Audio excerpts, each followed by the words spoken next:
Next, we want to see what is the formula to calculate relative velocity of body A with respect to B. इसमें हम consider क्या कर रहे हैं कि both the bodies are moving along straight line path. Bodies are moving like this. अब इसमें दो सिचुएशन आएंगी. नंबर वन कि if body A is moving along this direction like this and body B is also moving along the same direction with the velocity that is BV, and in this case we have to calculate a relative velocity of A with respect to B. क्या होगी relative velocity A की with respect to B? ये हमें find out करना है. अब इसमें आप इस चीज को अंडरस्टैंड करिए नॉर्मल सिंपल वे में कैसे कि लेट अस से कि बॉडी ये इसकी ए की वेलोसिटी है 7 मीटर पर सेकेंड, ठीक है, और बी की वेलोसिटी है 5 metre per second. So that means कि ए बॉडी 1 सेकेंड के बाद 7 मीटर आगे चलेगी और बी बॉडी 1 सेकेंड के बाद 5 मीटर आगे चलेगी. तो उनमें अब रिलेटिव डिस्प्लेसमेंट कितनी रह गई 1 सेकेंड में? That is 2 metres. तो इसका मतलब relative velocity of A with respect to B will be 2 metre per second. अब इसको कैसे निकाला हमने कि देखो कि हम जो है ब्रिंग सेकेंड बॉडी दोनों मोशन में है. रूल क्या लगाना है कि bring second body at rest. तो अब अगर आप सेकेंड बॉडी को रेस्ट पे चाहते हो तो जितनी वेलोसिटी आगे की तरफ है उतनी वेलोसिटी हमें इसमें पीछे की तरफ लगा देनी है. ठीक हो गया. अब इससे आपके पास बॉडी भी रेस्ट पे आ गई. अब जो कुछ आपने बी के लिए अप्लाई की है the similar variation should be for a. तो दैट मीन्स ये इसकी अपनी वेलोसिटी और ये क्या हो गया माइनस वी. तो that means you can say in this case that relative velocity of A with respect to B is resultant of velocity of A and negative of velocity of B. So that is relative velocity of A with respect to B. So that means in this case VAB will become VA minus VB. ये मैंने क्यों लिया? Because the two bodies are in the same direction. लेकिन बेटा ये देखो VA आपके पास इधर है माइनस VB इस तरफ है तो relative velocity कितनी बन गई VA minus VB.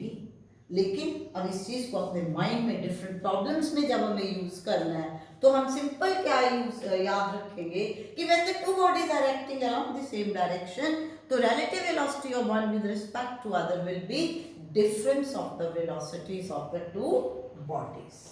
अब दूसरा हम ले रहे हैं कि when two bodies are moving in opposite direction, दो बॉडीज जो हैं ऑपोजिट डायरेक्शन में मूव कर रही हैं.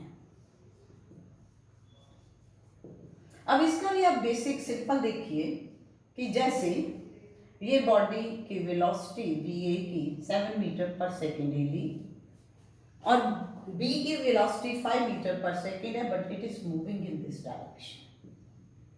तो भाई अगर मान लो इस पॉइंट से दोनों ने स्टार्ट किया तो ये 1 सेकेंड के बाद 7 मीटर इस तरफ चलेगी और ये 5 मीटर इस तरफ चलेगी. तो रिलेटिव डिस्प्लेसमेंट कितनी होगी 7 + 5 दैट इज 12 मीटर. कितने में 1 सेकेंड में. और अब इसको अगर आप रूल के हिसाब से चलेंगे तो दिस इज VA. अब VB इस तरफ है तो माइनस VB किस तरफ आएगा इस तरफ को आ जाएगा. So that means both the velocities are acting along the same direction. So relative velocity will become VA plus VB. because negative of VB is acting along the same direction. तो इसलिए अब बड़ी सिंपल सा basic एक हमने conceptually physically करके भी दिमाग में ले आए, because it is very simple कि अगर हम ऐसे देखते हैं कि ये 7 मीटर आगे इधर चला गया, ये 5 मीटर इस तरफ को चला गया, तो बीच में जो गैप है वो 7 + 5 12 मीटर का हो गया। और दूसरी तरफ भी हम यहाँ पर यूँ ले रहे हैं कि when two bodies are acting in opposite direction, तो relative velocity of A with respect to B will be what? It will be simply the addition of the two velocities. तो इसलिए whenever we are considering motion of body along straight line path, तो इसमें ये दोनों की possibilities जो हैं आपके पास बनेंगी। तो आपने इसमें इन रूल्स को, सिंपल रूल्स को लेकर के इसको अंडरस्टैंड करना है। और सिंपल लर्न हमने क्या कर लिया कि when two bodies are in the same direction, तो रिलेटिव वेलोसिटी में एड अप हो डिफरेंस आ जाना है, जब अपोजिट डायरेक्शन में है तो एड अप हो जाना है। अब यहाँ पर हम एक न्यूमेरिकल प्रॉब्लम लेते हैं। A jet plane is moving with a velocity of 500 kilometer per hour. Gases are ejected. Gases are ejected with a velocity of 1500 kilometer per hour with respect to jet. तो हमें calculate क्या करनी है? Velocity of gases with respect to person on the ground. तो भैया देखिए इसको कैसे विजुअलाइज करना है कि एक जेट प्लेन है, मूव कर रहा है ऊपर की तरफ, that means this is the motion of the jet plane और इसकी वेलोसिटी है 500 किलोमीटर पर आवर। तो नेचुरली जब ये मूव कर रहे हैं तो gases are ejected in the downward direction और वो किस वेलोसिटी से है? 1500 किलोमीटर पर आवर से।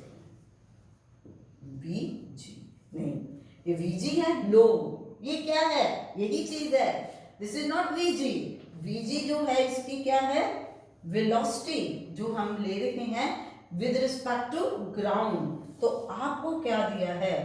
Gases with respect to jet. You are given gases are ejected with a velocity of 1500 km per hour with respect to jet. So that means this is relative velocity of gas with respect to jet. Now the two are in the opposite direction. तो ये क्या बनेगी?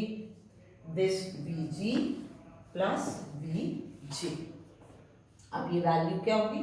जब मैंने इसे substitute करना है, अब मैं इसको -1500 लिख रही हूँ। अब ये माइनस क्यों लिखा? क्योंकि गैस किधर को जा रही है? इस तरफ को। तो जो relative velocity गैस की है with respect to jet, that is in the downward direction. So if I am taking velocity in upward direction as positive, तो downward velocity क्या आएगी? Negative. तो Vg plus 500। तो आपके पास Vg की वैल्यू कितनी बन जाएगी? अब Vg क्या है? Vg आपके पास किधर आना है? ये भी तो डाउनवर्ड डायरेक्शन में है। तो दैट मीन्स कि आपके पास जब आपके पास ये वैल्यू डाउनवर्ड डायरेक्शन में है तो ये आपके पास अब क्या बनेगी? -1500 is equal to Vg minus this 500। तो आपके पास ये जब है तो आपके पास Vg की वैल्यू बन गई -1500 plus 500, that is -1000 kilometre per hour. तो -1000 किलोमीटर पर आवर मीन्स कि ये माइनस का साइन क्या बता रहा है? कि gas is moving in the downward direction. So that is all in this problem.